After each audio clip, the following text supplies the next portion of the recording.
Hey everybody, behind me is Incred-I-Box. This is a follow-up video from the one we did Friday. It was about 3 days ago. This is what, August 22nd? Yes. Start date, 2020. And behind me is the incredible 2022. 2020. What did I say? 2020? 2020. Oh my God, I don't want to do 2020 again. Oh my God, never no. again. I can't back up. No. Minda. No. We're going forward. Forward. And this is an Incred-I-Box. Look up on the top. All right, those are 63-pound buckets. What did we say? There was 76 of them, I think we counted up. I can't remember the number. There? I forgot. All right, so it calculated to be over 5,000 pounds of weight on top of that roof. All right. I was gonna double it. So that means that you potentially have a snow load of over 53 pounds per square foot. Yeah. Now we have a building here, our Incred-I-Box building that we work in is rated at 30 pounds a square foot.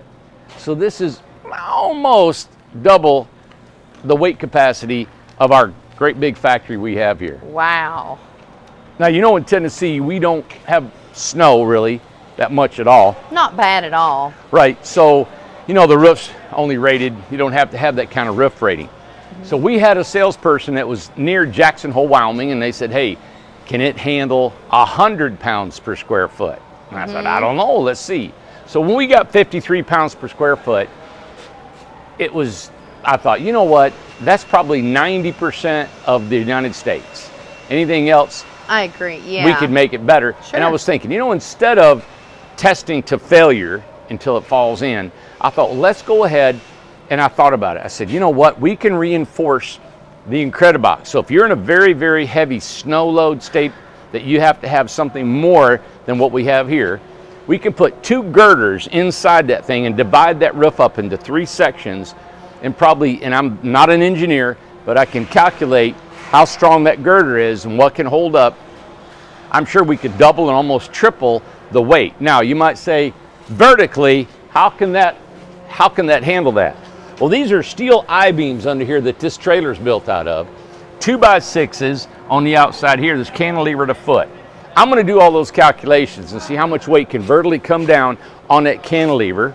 Right now, the cantilever, if you go on the internet and you look at a 2x6, can actually cantilever out 2 feet beyond this load-bearing point, right? Wow. 2 feet, and build a home, like a regular stick-built home. That's what it's rated at. We only cantilever 1 foot, and that actually gives us room for our fenders underneath here. All I can say is, this is a strong building, all right? I was thinking about it. If you take this is a piece of flat steel hooked to another piece and screwed, and then we've got spray foam in between it. This building can't go diagonal. It can't shift. That top can't move that way or that way while the bottom stays still. In a regular home, sometimes it'll twist and tweak, maybe with the wind or even an RV. This can't do it. It is one solid member. Also, think about the trailer has got this flat iron steel. It is drilled into this floor joist. So you got a wood floor system, it's 2x6s. Then you've got it capped with this steel that goes underneath here. It's one piece, goes under, comes up on top of your pressure treated plywood. Now you've got this panel that comes, and you can see all these screws that are screwed into that 2x6. So think about it all connected together. You've got your trailer hooked to the house and the 2x6s, the panels hooked to the 2x6. It's like that, the knee bone's connected to the shin bone. Yeah, the shin bone. exactly. And then up here, this is connected to that panel, and these panels are connected to angle iron, which is a 90-degree, look, I can't do a 90-degree angle iron like this, right? And then our roof system is sitting on top of the angle iron. Everything is glued and screwed together. And everything's connected. All the way down. Now you're gonna say, well, what's gonna keep the house from blowing away? Good. Underneath here are ringlets. They're little rings. Listen, this right here. Let me see one. Yep. There it is. You may have to get down and dirty in it, Amanda. I see it. Right there it is. Right here? Yep. So Yep. you can take like a mobile home anchor. It's like an auger. Amanda was talking about a dog run. You know how you got your dog anchors? You can screw like a spiral into the ground. These are like 36 to 48 inch anchors. You screw into the ground and it's got a loop on it, and you put a band on it, and you hook it to that loop there. And so John had done it for some of the customers that live here, actually. He did. So you can actually dog this house down. I'm curious, if that wall will not go laterally, this wall will not go laterally. Right. The roof keeps it from twisting anyway. I'm really curious how much wind this thing could take if it's anchored to the ground. Because you've been trying to get somebody to do a wind test and they won't do it. So think about it. The roof, there's hardly any overhang. Now we leave about a 3-inch overhang around the perimeter, right? And it's angle iron, so it's steel on steel. So how can that roof lift, right?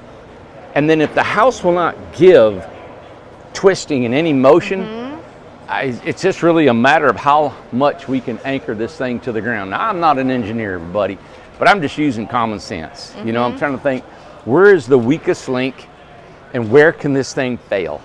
You know? Now, too, we had mentioned before, now the only wood in this house or on with this house is where? Is the floor system. The floor system is and wood. I've considered putting metal floor system in it. Is there a wood floor system in here to show or no?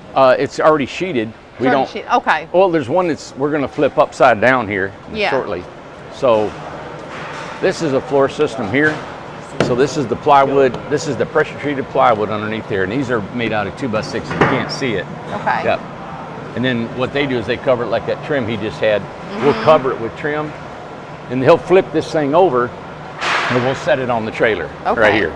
Yep. And so you can see he's already cut this thing out for the fenders. Now what we do is we wrap this with pressure treated lumber now, and we put it pressure treated underneath here. We put foam in it, and then we spray it full of waterproofing, and that's our fender that we use for here. Okay. And it's all insulated, and of course they've already got it sheeted today. Right. And but they, you know, the insulation and stuff. Okay. So, but I want to go back to that weight load up there. I'm just super excited because, Amanda, that's almost more than 2 of your cars sitting on that roof. That's amazing. Years ago, we had a challenge. Somebody said, put a car on top of your roof, remember? Yep. Well, we can put a car on top of these roofs right now. Yep, and that's been up there 3 or 4 days. Since Friday. Yep, since Friday. Let's look at this door. Normally when you have the amount of weight that we have on a house, all right, it's supported here and it's supported back here. So that's a 16-foot span that this is setting. You would think that maybe all that 5,000 pounds, that weight would sag, right? You would think maybe it would sag. Well, here's the door, and let's see if it'll shut. I'm going to take this couple fingers. And let me open it. Now, I got strong fingers, man. Oh, I see. So normally, you know, it'd be like a, whoa. So look, I'm gonna open it.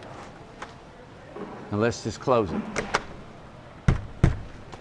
Awesome. There's nothing been give. A lot of times when we'll take a house and we set it, we deliver it, and we set it up, unless you put some supports in the middle of this, a lot of times our doors, if it just moves 1/8 of an inch, that striker won't hit on right. And I know a lot of people here probably have witnessed that. If you have a tiny home, that door has to be just adjusted a little bit. Amanda, 5,000 pounds on that roof. No adjustment needed. That's amazing. I mean, honestly, who else is doing that? I'm super excited about it. You know, I mean, you think, hey, Mark, you had an RV. Yes, sir. How big was your RV? 15 foot. 15 foot. Yes. Would you put 5,000 pounds of buckets on your RV? No, in fact, I talked to the manufacturer, and they said that I could only put 250 or 300 pounds on the roof. That's all that would support. 250 or Really? 300 pounds. Hey, yeah, come over here in the shade. They told you that? They told me that because I wanted to do some roof work on it. This was a 2018. Don't walk on your roof then. They said it would. I told them my weight, and they said they should be okay because I wanted to go up there and do some work. So Wow. Should be okay. should be okay. Wow. 250 pounds. That's it. We got 5,000. 5,000. That is unbelievable. It's amazing Because there was 2 or 3 people in the comments on Friday's show. They said, "Listen, I wouldn't put that on my RV." no. So There's no way. I called the manufacturer to find out. So 6 buckets That'd be it.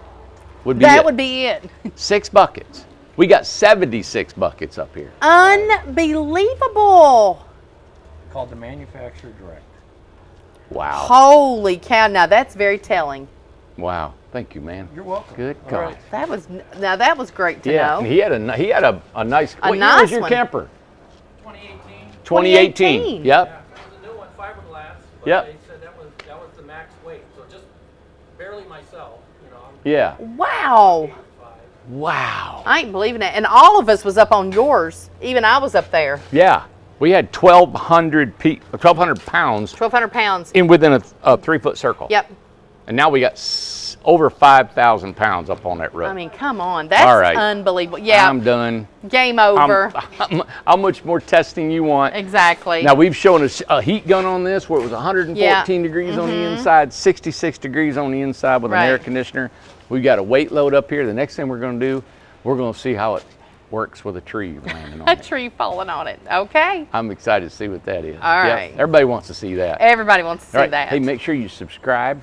You know, all the thumbs guys up. are going to want to see that. You're going to have to stage it to where everybody gets Yep. to watch it. We got to so. go. Everybody's going to go out to the woods and watch that thing get cut. They're going to love that. So, Ah. okay. Thanks everybody for watching. Make sure you subscribe and tell your friends and neighbors and everybody about Incredible Tiny Homes and watch our journey. All right. Yeah. We'll see you.